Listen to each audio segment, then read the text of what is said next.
Our next speaker, I'm very excited about. We are here talking about a lot of strategic things, positioning, security, economics, but something that doesn't get discussed very often is what do the arts look like in space? What might other maybe non-science or innovation specific industries look like in space? And our next speaker will enlighten us a little bit about that. Lee Steinke is a scientist and executive with a track record of delivering value through leadership of science strategy and operations. What you won't find on her LinkedIn page is that she is also a retired professional dancer and dance company founder who has performed at the Kennedy Center and the U.S. Holocaust Memorial Museum, as well as in cities across the U.S. and on tour with the Gypsy Festival in southern France and Hungary. She also misspent her youth playing in professional pool tournaments, once even facing perennial 9-ball champion Allison Fisher. Lee chairs the advisory board for the Rocky Mountain Association of Geologists and Volunteers at Space Foundation on a program for the United Nations Office of Outer Space Affairs. She holds a bachelor's degree from UNC Chapel Hill, a master's from Yale, and an MBA from Wharton. She may also be the next candidate for the most interesting woman in the world. Please welcome Lee Steinke. Thank you so much, Lila. That was fun. Let's see if I can share my screen here. And Lee, I've got you on backup if you need it. Thank you so much. All right, so if you've been following these Blue Marble Week conferences, you've probably heard Tim Chrisman refer to human beings as fancy monkeys who wear pants. And I'd take that a bit further and say we're fancy monkeys who wear pants and write music and play baseball, and sometimes we have to make PowerPoint slides. The fact is that art and sport are integral to our humanity, and we take them with us on our most daring adventures. Today, I'll cover what I've learned about art and sport in space through conversations with forward-thinking experts in a variety of fields. And I'll do my best to tie it back to our strategy conversation as well. All right, so I want to start with a question. Captain Scott brought this phonograph on his ill-fated 1910 expedition to Antarctica. I'm curious what you all would bring to create art or to play sport, and what you might load on your phone. So if you all want to enter some ideas into the chat or in the YouTube and Facebook comments, please go ahead and do that, and we'll revisit those after the next slide. So I had an opportunity to talk with Dr. Cyan Proctor about what she brought with her on her expeditions. She's a professor, an analog astronaut, and an Afrofuturist artist. One of her artworks there on the top left, beautiful piece featuring her character Afrobotica. The expeditions she's been on are the High Seas Habitat in Hawaii and the JOIDES Resolution research ship. And the things that she brought with her to consume as a consumer of art and sport, she brought music and books. And for the High Seas experience, which was a 4-month mission, she brought a care package from a friend that had something for her to open each day. And a lot of those were mini artworks that she could put on the walls of the dome for all to enjoy. In terms of creating art or playing sport, she wrote poetry on that mission and created video blogs and live broadcasts as part of her responsibilities on those missions. One of the things in our conversation that came to light was her experience with the architecture as art. And she found the ship to feel more cold and mechanical because of the industrial metal interior, the small windows, and the night shift. Whereas the High Seas Habitat is a high-ceilinged white dome. And she said that that gave it more of a warm and inviting feel. But regardless of that difference in the architectural experience, her importance that she put on ritual and the celebration of milestones as part of the culture there, because you're isolated and rely only on your crewmates became much more elevated. So now that we know what she brought along with her, can we hear some comments? Did anyone mention any ideas? You're muted, Michael, for me anyway.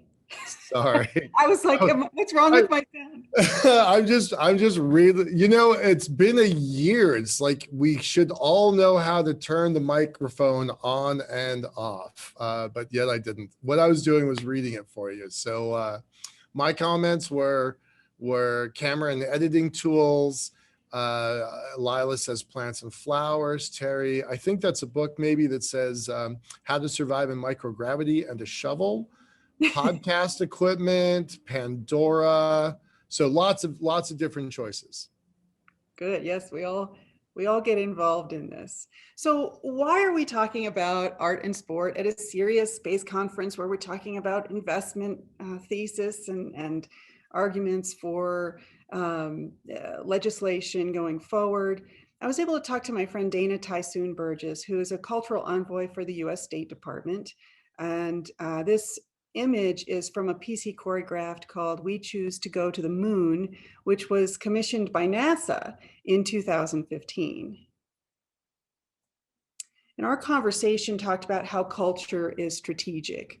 So culture has been used through the years to advance and reinforce policy and diplomacy, starting with our Betsy Ross sewing the flag and the Star Spangled Banner song, the Bureau of Educational and Cultural Affairs. It's part of the US State Department since the 60s. And then of course, the Olympics, one of our greatest international achievements.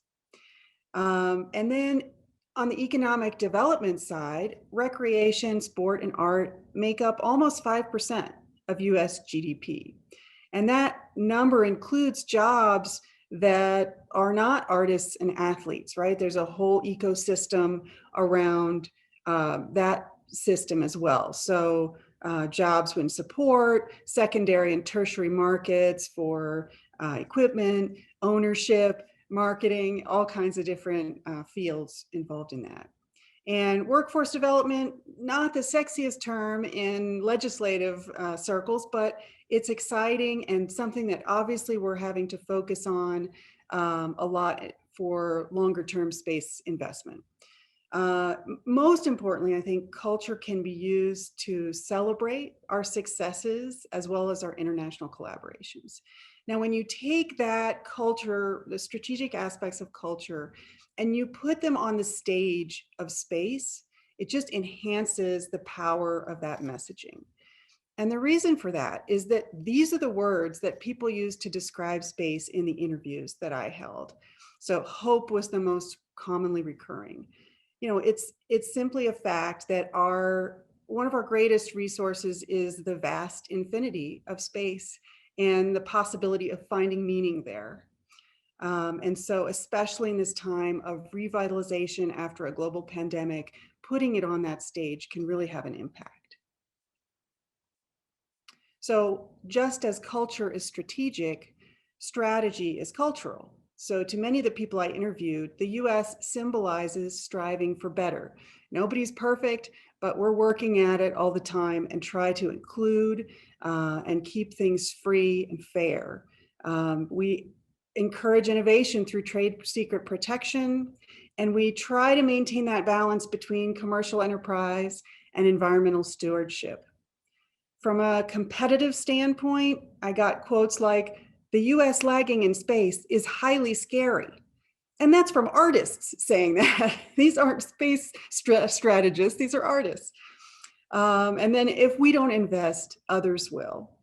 And those others may value symbolism more, in part because they can't compete as well on innovation and budget. And some of them are well practiced in propaganda and won't hesitate to use an opportunity to put art and sport on that stage for their own messaging.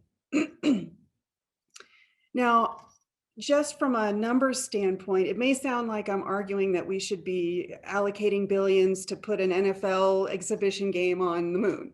And that's not at all what I'm saying. I think we've talked about making space boring, making it routine. And right now, our arts and recreation portion of US space industry output is less than 0.1%. So we don't really have that on the radar. It's planetariums, basically.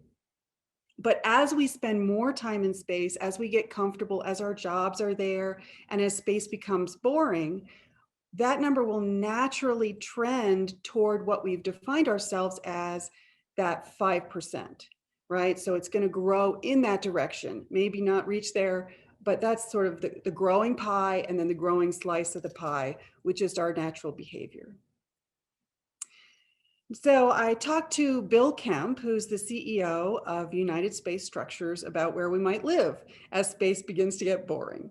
And his company designs and plans to build and operate these cylindrical lava tube habitats. They're lower risk in the lava tubes because they're protected from solar radiation, the huge temperature swings from the long days and nights on the moon, as well as from meteorite impacts. There are 25 floors on each structure, each the size of a very large house, and they're designed to be adaptable use. So you may be doing a tourist hotel one week on floor 15, and then the following week, floor 15 gets converted back into a lab for the science that needs to be done there. Obviously, in this extreme environment, function needs to be prioritized over form from an architectural standpoint, but Bill and I did get a chance to talk about sport and art and his concept of these buildings. So I asked if the lava tube was a good place to practice your Hail Mary passes. And he said, well, it's going to be awfully cold in there. And there's also a risk to both the athlete and the structures from running around out there. If anyone's ever been in a lava tube, it can get pretty prickly in there. It's sharp. So running around, playing sports, doing archery is risky to both the athletes and the structures. He did say, though, that he has a vision for the inside of the buildings, not so much architectural appeal, but that there might be virtual windows where you could have views of Earth and sounds of Earth or from space, as well as making work and life interesting through virtual reality. The most interesting thing he mentioned is that he had considered the possibility of putting a swimming pool in one of these structures. And I was curious about that, and I actually found a technical paper online that tested and both experimentally and theoretically calculated what gravity would be necessary for human beings to be able to run on water like lizards and insects do on Earth. And it turns out the moon might actually be one of those places. So if you have a chance to visit one of these structures in the future and you find a swimming pool in the basement, you might want to go give it a shot. So now I'm going to talk a little bit about arts, and then I'm going to talk a little bit about sports, and from today to the future for each one. So space art today, obviously there's been a long history from cave paintings on with art about space. And right now, the things I want to highlight in art about space are the Psyche inspired and other art contests and showcases that are being sponsored by various organizations. And the Psyche inspired in particular has a variety of arts available. So they're allowing for video and sound on their contest. And so there's dance, there's stop motion animation, there's film, music performance in terms of what people submit. And what that says to me, there are thousands of submissions if you combine these contests. And they're not for prize money. They're just, people are motivated to take the inspiration of space and turn it into real accomplishments. And that's what we talk about with workforce development. Now, when we move into art in space, which is what we're really here to hear about, obviously there are a few installations, but the one I want to focus on is the Tesla Roadster and Starman. And maybe some people don't think of it as art, but I think it is art, and I think it's really good art. In fact, I see it as similar when Elon Musk sends the Tesla Roadster into space. It's a similar kind of art as when Jay-Z in the song I Got the Keys raps that because he's married to Beyonce, he can brag on a whole different level, right? And Elon is bragging that because he has SpaceX and Tesla, he can just brag on a whole different level. And I think it's a very effective art form. I was able to talk with Diane Quinn, who is the Chief Creative Officer of Cirque du Soleil, about how time, space, and technology have an effect on creative design. And those themes that came out with her were also echoed by the prior two interviewees. So these days, people are using technology, experimenting with drones and robots, as well as computer choreography. But the really interesting thing about the way people are thinking about creative arts right now is the experience of the audience. How is the audience going to be consuming it? Because you're less likely to be in a stage, in a big theater, sitting in the seats and perform and having your show seen from that auditorium. So what she and others described were ideas about how to use a phone. If you know that you're going to be consumed on a phone in a vertical orientation, how do you choreograph appropriately to have the biggest impact there? Do you do short TikTok level videos that are then fed at a high rate where people can consume in what they're used to? An alternative to that was that the interior of a self-driving car could be turned into an immersive soundstage where you can set your seat back and have all the surfaces within the self-driving car become the stage. And so this idea of how the audience will experience it rather than starting with, okay, we know we're on a stage, here's what we do, was really fascinating to me. Now, visions for the future of art in space. The artists were very reluctant to talk about what it would look like because art develops from inspiration, either from the venue or the artist's own experience in space. That being said, there were a few conversations and a few things that I found. For instance, the JPL's website has a video of their athlete rover dancing to music. So just going through some of its robotics, and they've set it to music. Pianos rely on gravity to work. What could you design in an instrument to take advantage of a new environment? And then my favorite, the made-to-order meteor showers. We're going to learn how to clean up space debris. It's going to be something we have to do. Why not do it in a time and place where somebody will pay for it as entertainment? So that's sort of the present and future of art. Now I'll talk about sport. So obviously everyone's seen the golf swing on the moon, and some have seen the Red Bull balloon jump. And of course, the astronauts have brought with them various sports apparatus onto the ISS. And Dude Perfect hasn't missed out. They have a video, their popular YouTube channel, who has a video called Trick Shots in Space. They're famous for their trick shots. Unfortunately, this one ended the way many Vomit Comet flights end and was voted one of their worst videos of all time. Now, for the vision for sport and space in the future, I was able to have some really good discussions, one with Linda Reinstein, who's the co-founder of the Space Games Federation, one with Rocky the Mountain Lion, who is a Hall of Fame professional mascot, and then Noah Curry, who's an X Games judge who just happens to be an aerospace engineer as well. One of the most interesting things that came from the discussion was a recurring theme that space could be viewed, or microgravity could be viewed either as a great equalizer or not. That there was disagreement about whether this would level the playing field for sport or even performing art. So I've made a little chart here where the Space Games Federation, for instance, does believe that space is a place for equity and equality, and that will translate to microgravity being a level playing field, right? That people who are disabled will be able to play with the non-disabled, and the elderly may be able to play with people in their prime because of what microgravity can allow you to do with your body.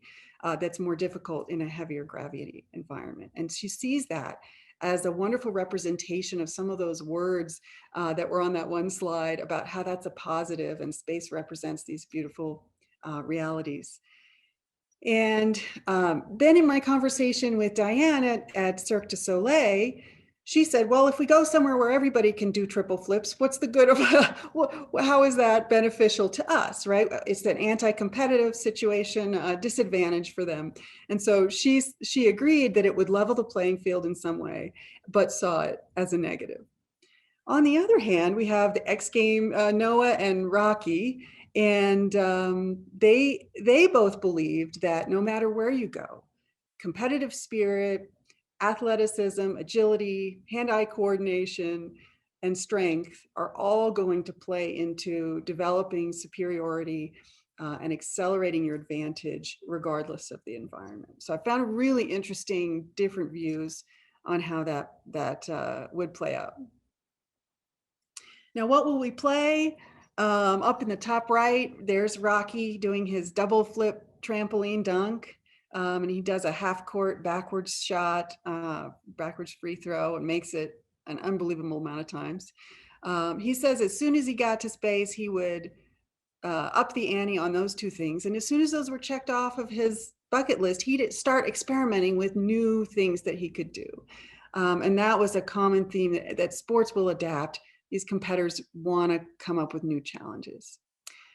In the bottom right there's Noah on his skis. He'd love to ski the face near the lunar South Pole, but he actually thought Ninja Warrior would be the best sport to bring with us early in space because it's adaptable to the environment. You can design any kind of obstacles you want and still have it be within that framework.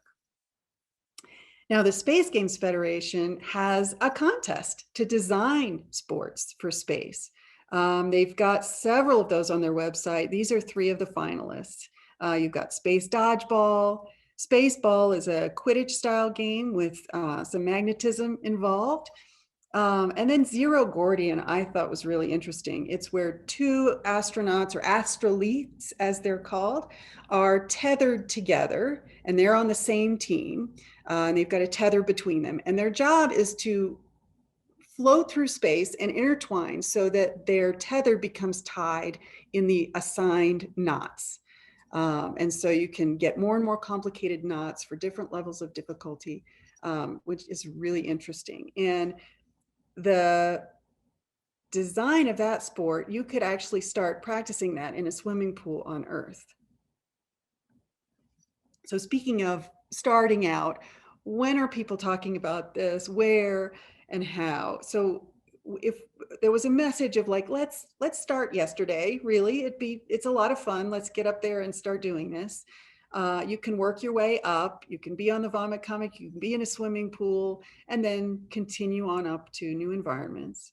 The interesting thing is that there was likely investment from commercial players. I won't mention the numbers that were mentioned on the phone because people were not speaking for those organizations, but we certainly discussed how X Games and Red Bulls want to push the envelope, want to be associated with extreme sports. And then space tourism companies, the expectations of high dollar customers will come into play once flights are longer than 20 minutes and just a dip into space. There'll be an expectation of being entertained. So now that I've talked a little bit about art and sport and the future of those in space, we'll talk about who benefits, right? So clearly the people in space are going to be super excited about this, right? They get to have new challenges and firsts. They kind of get to set the norms for what happens, and people tend to stick with those over time. So you can really make a mark out there. And then, like Dr. Proctor talked about, the cultural experiences can both enhance and be enhanced by your isolation as a crew. And of course, there are physical and mental health benefits of both participating in and consuming sports and arts. But there are obviously benefits on Earth, and we like to emphasize those. There's engagement with new sports. So getting your favorite team on the moon, who's that going to be? There'll be new technologies for sport and art that are developed. More doors will be open for people to go to space, and those who are already trained will have opportunities to return as athletes or trainers. And then there'll be more jobs in the in the space ecosystem on Earth. I talked about those secondary and tertiary jobs associated with the industries. Finally, there's inspiration. Again, space being that great developer of inspiration. Gene Cernan, the astronaut, said the more dreamers you have, the more doers you have. And my friend Bernard DeRoy at Armstrong Fine Art in Chicago said, nobody wakes up dreaming of polymers, right? You got to give them some goal, something to shoot for that makes people want to wake up and do the work every day that leads us there. So I started with a question. I want to end with a question as well. Maybe we can revisit that just a little bit down the road.